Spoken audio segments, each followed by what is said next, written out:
Hello. Before we start this podcast, we would like to dedicate this episode to the families who have fallen victim of the 9/11 attack. All thoughts and prayers are with you, and enjoy the podcast. Hello, everyone. Welcome to the J&J Podcast. I'm your host, Justin, and I'm here with JT. Mm-hmm. You can follow me at Held Superior on YouTube and JT at GT Dubs Gaming on YouTube. So before we get into the main topics, I'd like to tell you a little bit about ourselves. First of all, my name is Justin. Favorite childhood memory is coming to Tennessee, visiting Gatlinburg. So, I like going on mountain coaster riding, and on every traditional holiday, me and my family love to stay at the cabins and go to the Old Mill restaurant. JT, have you ever went to Gatlinburg? If so, I what's your favorite have memory? my favorite memory of Gatlinburg was last year going with my mom and my sister, and we stayed in the Smoky Mountains into the wilderness cabins, and it was amazing. And every day we would do like one game of bowling, then we'd go to the arcade, and then we'd go out to the ice rink and do the bumper cars on the ice rink, which is pretty darn fun. And it's just beautiful at Gatlinburg. Yeah, I really enjoy Gatlinburg. Beautiful, beautiful location in Tennessee. It What's your definitely is. favorite childhood memory, and what would you like to say to our people watching this podcast? Tell us a So little let's bit go. about yourselves. All right. So my name is JT, aka John Tano. My favorite childhood memory is just going to Disney World for the first time and experiencing the characters, the coasters, the fun, the food, and just getting to see the whole land for myself. And man, dude, it was such a blast because the characters come up to you no matter what age you are, and like no matter what, and they just want to love on you. They just want to see you be happy. And my Yeah, favorite memory was just getting to see the if you guys remember this old parade, but the Main Street Electrical Parade. I was in seventh grade in a wheelchair at the time, and it was the very last Main Street Electrical Parade. I hope they bring this parade back one day or another time, but that parade, man, was the best parade to ever watch at night at Disney. yeah. I have yet to see the Star Wars attraction at Disney. I'm looking forward to going to that sometime soon. Oh, the Galaxy's Edge. Yes, yes. Same here, bro. So getting into the main topics. First of all, uh, F in the chat because as of today, I've heard that GameStop will close at least 400 stores this year. Now, knowing me, I'm a gamer. I love going to GameStop. Love buying some of my favorite games. What do you like to buy at GameStop, JT? I prefer to buy Marvel or EA Sports games there, but mainly for me, it's just any story type mode of games I will buy. Yeah, well, amidst the COVID-19 pandemic, GameStop will be closing 400 stores this year, and it'll be a total of 400 stores at the end of the fiscal year of 2020. And it was previously announced globally that it was originally going to be closing down 388 stores. Wow. And with keeping the 400 stores, the closings in mind, so actually they're intending to close more stores within the year 2021. So F in the chat for GameStop. Yeah. But as long as we have them for right now, we just need to keep going till they go bankrupt. And, like, it's upsetting because GameStop is a very childhood place to go, and Yeah, it was like GameStop is Blockbuster. always, It was like Blockbuster. yeah, dude, rip in the chat for Blockbuster. Yeah. Because I Dude, that remember was my that's what, favorite place to go. yeah, because I remember I used to go to Blockbuster. I used to buy, I don't know if you remember this, but the Tonka truck, like movies back in the day, like Tonka, dude, I used to love their movies. Yes. And like Hot So Wheels movies, like, Yeah, and I mean, I can't believe GameStop's going to be closing too. At least 400 stores. That's a lot if you think about it. So does it? Worldwide. So does this mean that we're getting the PS5 in like Target, Walmart, etc.? Like, I don't have any information on that currently, but I guess we're gonna have hopefully, to stay hopefully it tuned. doesn't And close in Tennessee. That's only hope. yeah, Or else I'm gonna cry. Uh, so also gaming news. Fortnite versus Fall Guys. Now I'll tell you you for want to start? one that I believe Fall Guys is superior to Fortnite because, and if you guys don't know, Fall Guys was developed by Mediatonic and was announced originally at E3 on June 2019 and is now released. It was released on August 4th of 2020. Since then, it became a worldwide sensation in gaming and has surpassed Fortnite on Twitch based on its views on Twitch by 2.5 million views dating back to August 3rd to August 9th of 2020. And now the most popular core PC games currently, Fall Guys actually outranks Fortnite in that category as well. Yes. So, what's your So opinion? What's your favorite, Fall Guys or Fortnite, and why?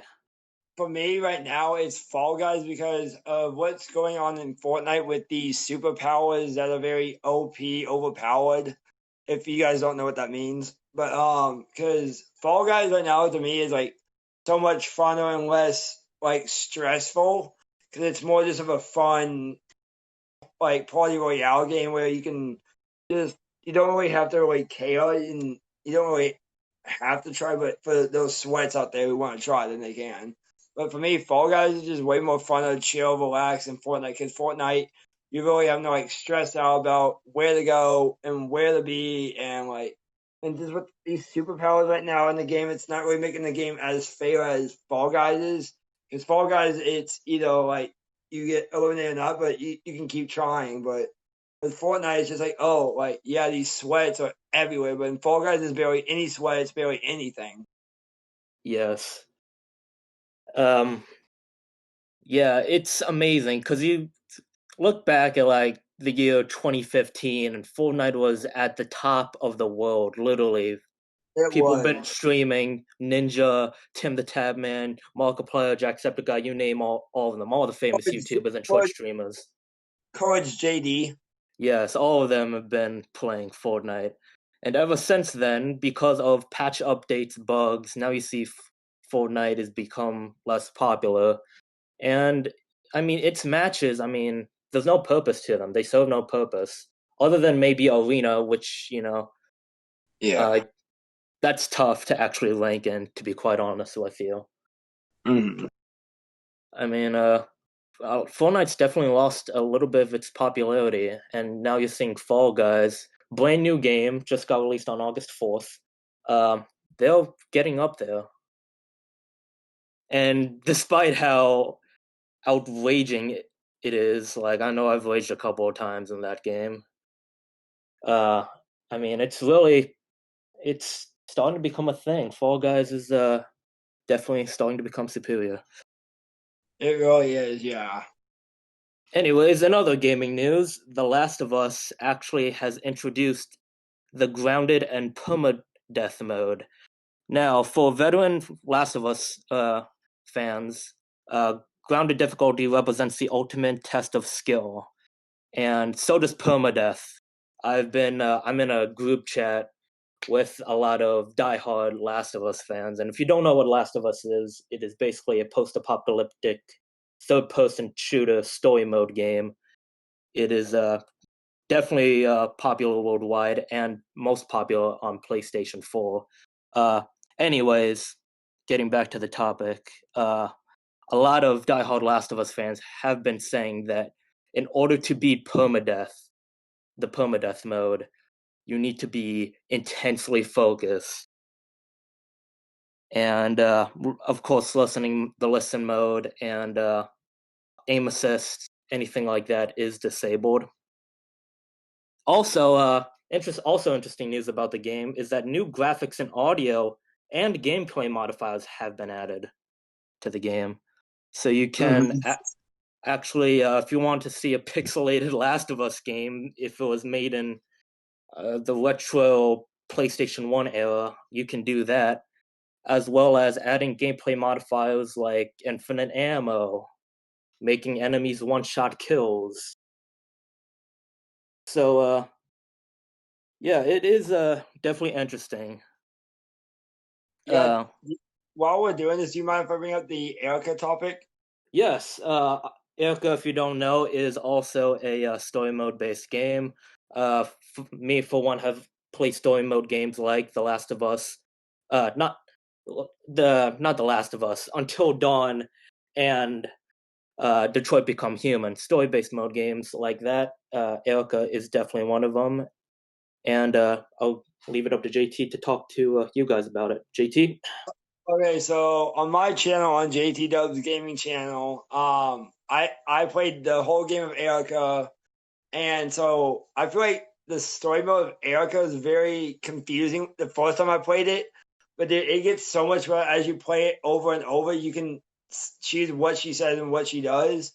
So like so at the very end, like the first time, you can either choose to murder someone or you get to choose where she dies, basically. But the story mode of Erica is just like such a like suspenseful kind of game for me because like I've never played a horror game, so Erica was my first horror game ever.